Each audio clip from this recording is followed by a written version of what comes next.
প্রাতঃপ্রমাণ মহারাজ। কিছু বলবে? আগে আজ যে আপনি রাজবাড়ি লাগোয়া ওই পুকুরে চান করতে যাবেন বলেছিলেন।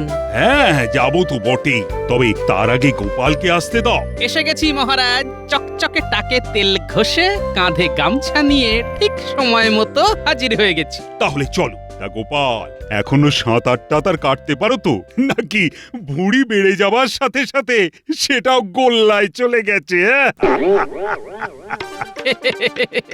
কি যে বলেন! একটা কথা মনে রাখবেন, ভুঁড়ি যত বাড়ে সাঁতার তত ভালো হয়। ভুঁড়ির সঙ্গে সাঁতারের কি সম্পর্ক? এ বাবা, এটাও জানেন না? ভুঁড়ি মানেই তো হাওয়া ভর্তি বেলুন। তা আমার এই মধ্যপ্রদেশে যদি এত বড় একটা হাওয়া ভর্তি বেলুন থাকে, তাহলে আমায় ডোবায় কার সাথ দিয়ে? শুধু ভুঁড়ির ওপর ভরসা করে জলে ভেসে থাকো আর মাঝে মধ্যে হাত পা ছোড়ো। সত্যি গোপাল, তোমায় কথায় হারানো আমার কর্ম নয়। তাহলে কথা ছেড়ে স্নানে চলুন।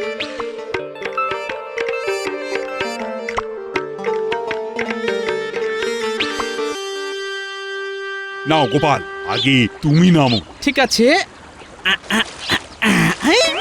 ওরে বাপরে বাপ! কি হলো গোপাল? জলে পা দেবার সাথে সাথেই যে পায়ে কুটকুট করে কামড়াতে শুরু করে দিল। আরে কি কামড়াতে শুরু করে দিল? মাছ! মহারাজ, আপনার পুকুর তো দেখছি মাছে একেবারে টইটম্বুর হয়ে গেছে। তাই নাকি? তাহলে উঠে এসো, উঠে এসো। স্নান করবেন না? না না না, তার চাইতে বরং সকলে মিলে একসাথে মাছ ধরবো। রক্ষী, আজ্ঞা করুন মহারাজ। আর শোনো, দৌড়ে গিয়ে রাজসভার সকলকে খবর দাও। বলবে আজ রাজসভা ছুটি, সকলে যে যার ছিপ চার আর টোপ নিয়ে যেন পুকুর পাড়ে চলে আসে। যথা আজ্ঞা মহারাজ। যাও গোপাল, মাছ ধরার জন্য যা যা দরকার সবকিছু নিয়ে চট করে চলে এসো। আজ মাছ ধরে সকলকে একবারে তাক লাগিয়ে দেব। কিকো, তোমার মাছের চারের মশলা গুঁড়োনো হলো? হ্যাঁ, হয়ে গেছে। যাই, এবার পিঁপড়ের ডিমের সাথে ময়দা মেখে টোপটা তৈরি করে ফেলি। গিন্নি, আমি আসছি। অনেকগুলো মাছ ধরে আনতে হবে কিন্তু। হ্যাঁ, আমি তাহলে আসি গিন্নি।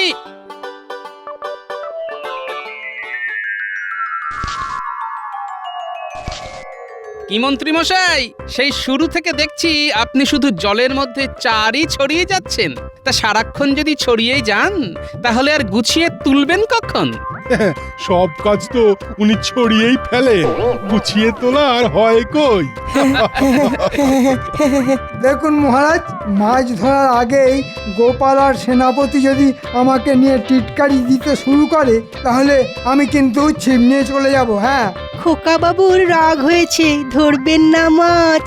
গোপাল আর সেনাপতি দুটোই পাজির গাছ। তাহলে আমি চললাম। আরে বসো তো, সামান্য একটু রঙ্গরসিকতা নিয়ে এত রাগারাগি করলে চলে? আরে বাবা, মাছ ধরার সময় কানের কাছে এত টাকর টাকর করলে কি মাছ ধরা যায়? হ্যাঁ,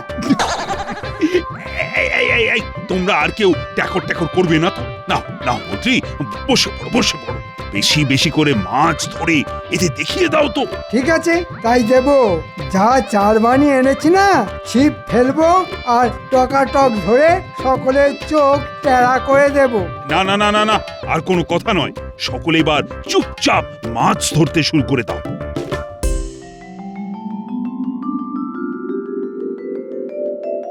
হ্যারিদাসী, মন্দির থেকে পুজো দিয়ে আসা অব্দি তোদের মহারাজকে তো দেখছে না।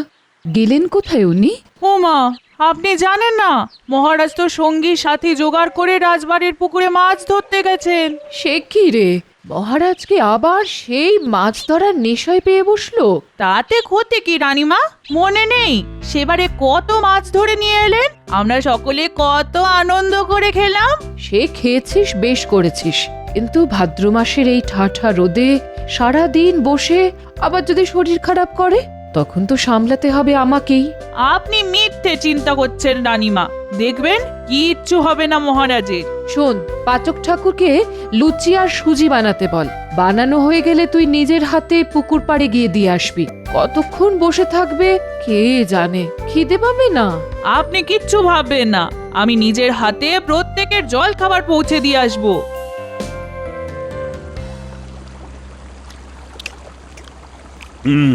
তা গোপাল চন্দ্র, এই যাবৎ কটা মাছ ধরলে? আগে ওই 100 ওজনের গোটা চারেক রুই। বাহ, সেনাপতি তুমি কটা পাকড়ালে? আগে একটাই কাতলা, তবে ওজন প্রায় 250। বাহ, তুমি যেমন বিশাল বপু তেমনি বিশাল কাতলাই ধরেছ দেখছি। তা রাজবৈদ্য আর রাজপণ্ডিত? আমি একটা বাটা তুলেছি। আর আমি ধরেছি গোটা 6 চিংড়ি।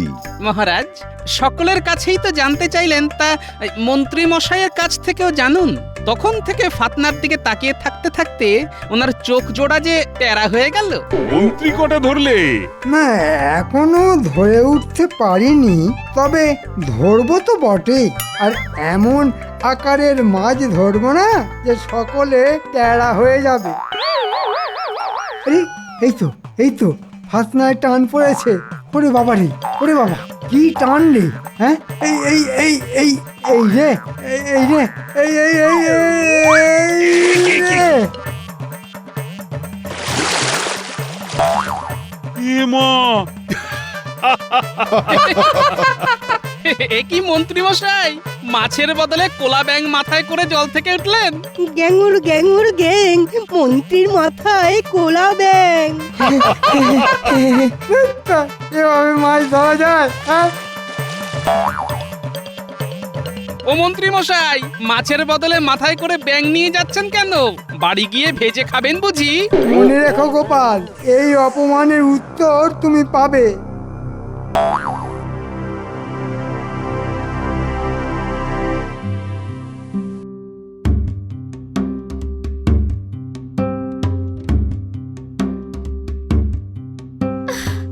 সকলেই মাছ পেল, আর তুমি কিনা খালি হাতে পাক মাখা পোশাক পরে বাড়ি ফিরে এলে। ছি ছি ছি, আসলে তুমি না একটা ঢ্যাঁড়স। একেবারে বাজে কথা বলবে না তো। ওই গোপাল বেটাই তো মাছ ধরার সময় সকলকে নিয়ে এমন পেছনে লাগতে শুরু করে দিল যে কি বলবো। বলি, অত কথার মধ্যে কি আর মাছ ধরা যায়? হ্যাঁ, ও মা, মহারাজ কিচ্ছু বলেননি?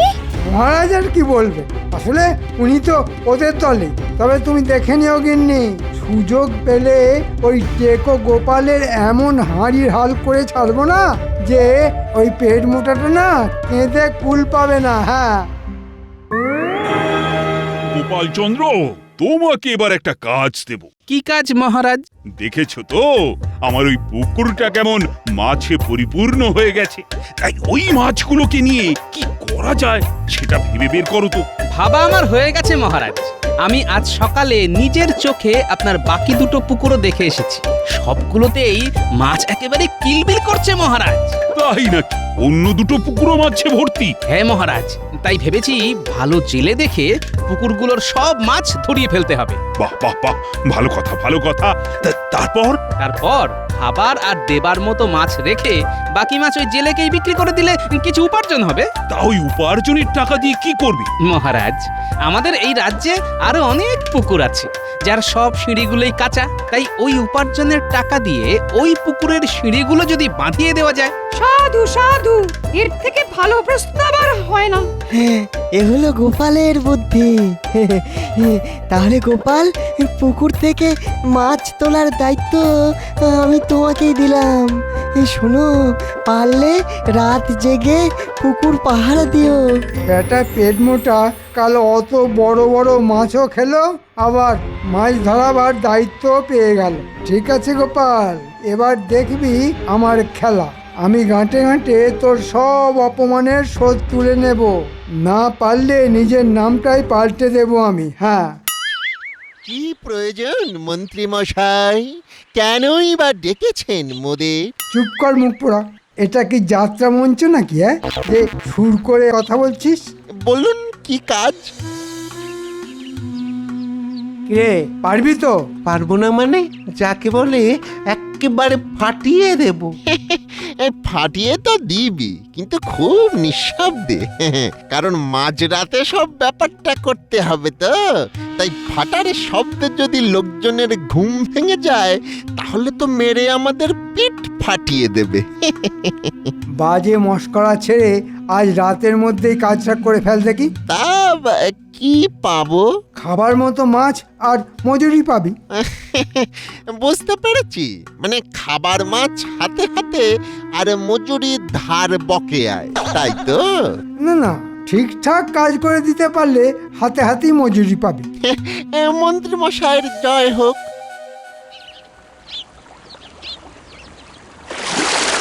এ কি জালে একটা মাছও পড়লো না কেন?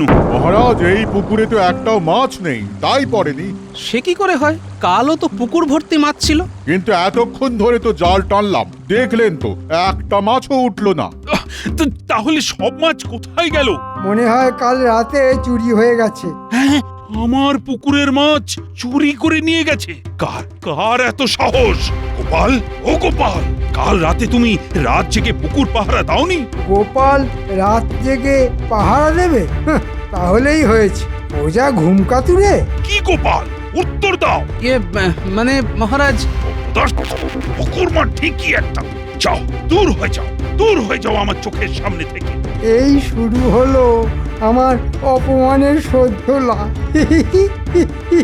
সেনাপতি, কাল অন্য পুকুর থেকে মাছ তোলার দায়িত্ব তোমার উপর দিলাম। দেখো, তুমি আবার গোপালের মতো ডুবিয়ে ছেড়ো না। তাহলে আজকে রাতেও কালকের মতো কাণ্ডটা ঘটিয়ে ফেলতে হবে। সে তো আমাদের বাঁ হাতের খেলা, কিন্তু পুকুরের পাড়ে যদি পাহারা থাকে। দূর, কিচ্ছু থাকবে না। সেনাপতিটা গোপালের থেকেও বেশি কুঁড়ে। যা যা, এখন বাড়ি গিয়ে ভালো করে ঘুমিয়ে নে। হ্যাঁ, সারা রাত আবার যুদ্ধ করতে হবে। ঠিক বলেছেন, জাল টানার যুদ্ধ। আচ্ছা মন্ত্রী মশাই, মাছ তোলার পর যদি দুটো মাছ গোপালের বাড়ির সামনে ফেলে রেখে আসা হয়, তাহলে তো গোপালকেই মাছ চোর বলে সাব্যস্ত করা যাবে, তাই না? তোর কি বুদ্ধি রে বটা! হ্যাঁ, আয় আয়, তোর গালে একটা হালকা করে আমি খাই। হ্যাঁ,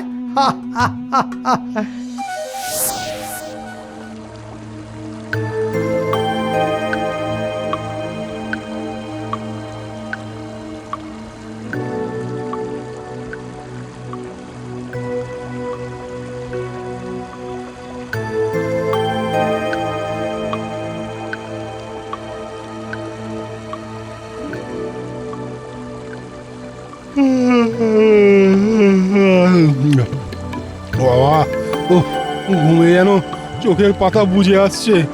এতক্ষণ যখন মাছ চোর আসেনি, তখন আর আসবে বলে মনে হয় না। যাই যাই, বাড়ি গিয়ে একটু ঘুমিয়ে নি। নে, তাড়াতাড়ি জাল টেনে সব মাছ ফাঁকা করে দে।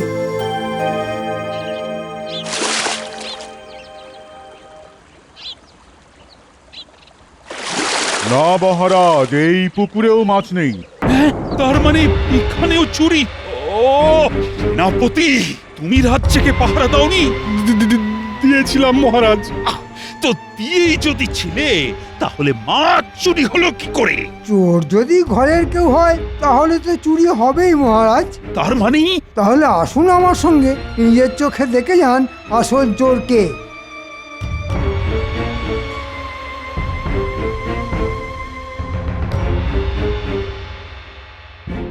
ওই দেখুন মহারাজ, এক জোড়া টাটকা রুই মাছ। তাই তো, এ কি করে সম্ভব? খুব সোজা হিসেব মহারাজ। বেটা রাতে মাছ চুরি করে সবটা বেচে দিয়ে শুধু খাবার মতো দুটো মাছ এনে উঠোনের ওই এক কোনায় লুকিয়ে রেখেছে। গোপাল, গোপাল, ও গোপাল, এতক্ষণ ধরে ঘুমোচ্ছিলে? আগে মানে রাতে শুতে একটু দেরি হয়ে গিয়েছিল মহারাজ। সে তো হবেই, অনেক রাত ধরে মাছ চুরি করেছিলে না? এসব কি বলছেন? আমি মাছ চুরি করেছি? আলবাত করেছো। এই তো তার প্রমাণ।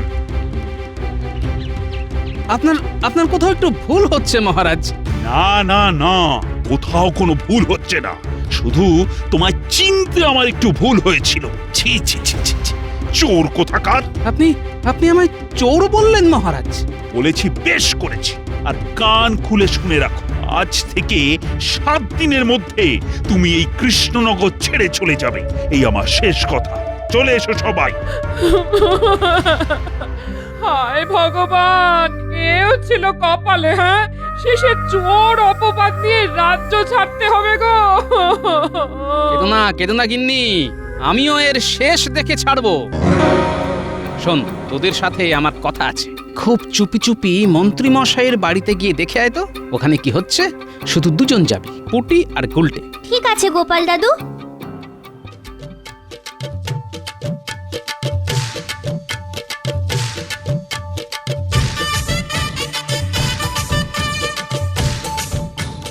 আহা, কতদিন পর এমন টাটকা মাছ ভাজা খাচ্ছি। খুব মাছ ভাজার গন্ধ ছাড়ছে, তাই তারে পুটি। চল চুপি চুপি দেখে আসি।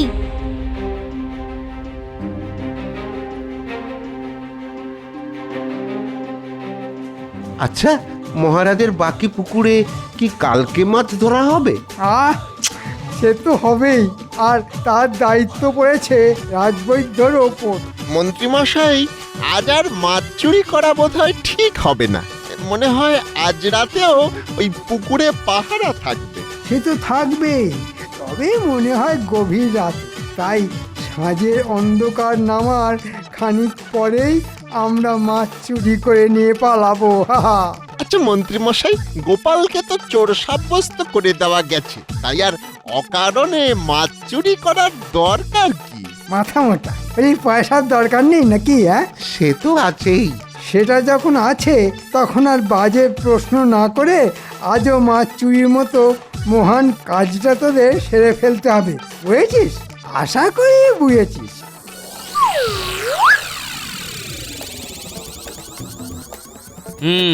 তার মানে সবই হয়েছে ওই মন্ত্রী মশাইয়ের বুদ্ধিতে। ঠিক আছে, হ্যাঁ, আজ আমি দেখাবো পাল্টা বুদ্ধির খেলা। দেখাও দাদু, আচ্ছা করে শাস্তি দাও এই পাজি মন্ত্রীটাকে। আমরাও আছি তোমার সঙ্গে। সে তো থাকতেই হবে। এখন খুব মন দিয়ে শোন, তোদের কি করতে হবে। কিরে, পারবি তো? পুরো ফাটিয়ে দেব।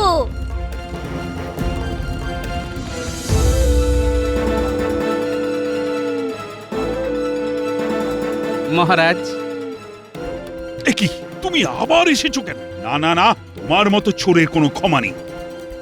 একবার যখন বলেছি তখন কৃষ্ণনগর ছেড়ে তোমায় চলে যেতেই হবে। সে তো চলে যাবই মহারাজ। তবে আজ যদি প্রথম রাতের দিকে আপনার 3 নম্বর পুকুর পাড়ে আসেন, তাহলে এক মজার নাটক দেখতে পাবেন। হ্যাঁ মহারাজ, ঠকবেন না। নাটক দেখে আপনার জ্ঞান চক্ষু খুলে যাবে কিন্তু। আমি তাহলে এখন আসি মহারাজ।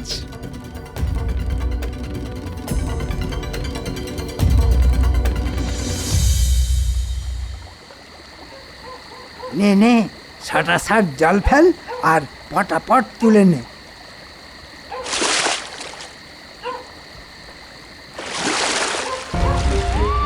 এরে বদমাশ মন্ত্রী, তুই যদি সব পুকুরের সব মাছ তুলে নিস তাহলে আমরা খাবো কি? এই, এই, কে কে কে কে কে কে কে কে কথা বলছো? ওরে হতভাগা, আমরা যে মেছো ভূত। মেচো ভূত?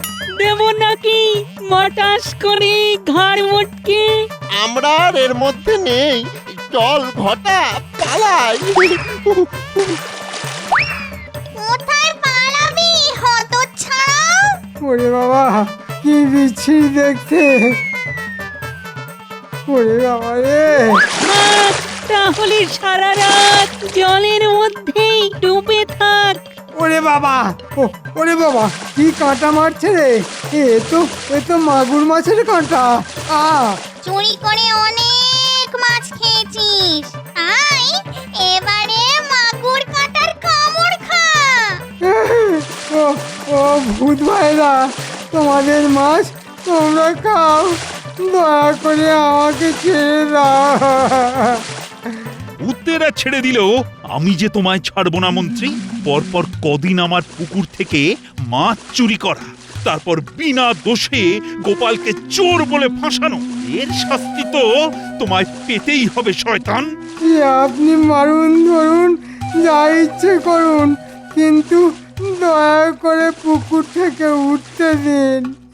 মাগুরের কাঁটার জ্বালা যে আর সহ্য করতে পারছি না মহারাজ। ওই বাবা, ও ও পা দুটো যে কুবলে খেয়ে ফেললো। এবার বুঝতে পারছেন তো গোপালের পেছনে লাগার ফল কি হতে পারে? মাগুর কাঁটা দিয়ে আপনার দেওয়া বদনামের কাঁটা তুলে ফেলতে এই গোপালের কিন্তু বেশিক্ষণ লাগে না। সাবাস পুটি আর গুলটে, মেছো ভূতের ভূমিকায় দারুণ অভিনয় করেছিস। এরা তাহলে মেছো ভূত নয়? গোপাল, আমাকে এভাবে বোকা বানালে? ভুল বললেন মন্ত্রী মশাই, এটাকে বোকা বানানো বলে না, এটাকে বলে কাঁটার খোঁচা দিয়ে কাঁটা তোলা। চলে এসো সকলে। শুধু দুজন রক্ষী মন্ত্রীর পাহারায় থাকবে, আর মন্ত্রী জল থেকে উঠতে গেলেই পল্লমের খোঁচা দেবে। হ্যাঁ, এটাই হলো ওর শাস্তি। ও মহারাজ, ও গোপাল ভাই, ও গোপাল ভাই, এভাবে আমাকে একলা ফেলে চলে যেও না ভাই। জলের তলায় মাগুর কাঁটার খোঁচা, জলের ওপর রক্ষীদের বল্লমের খোঁচা। আমি যে মরে যাব, আমি যে মরে যাব।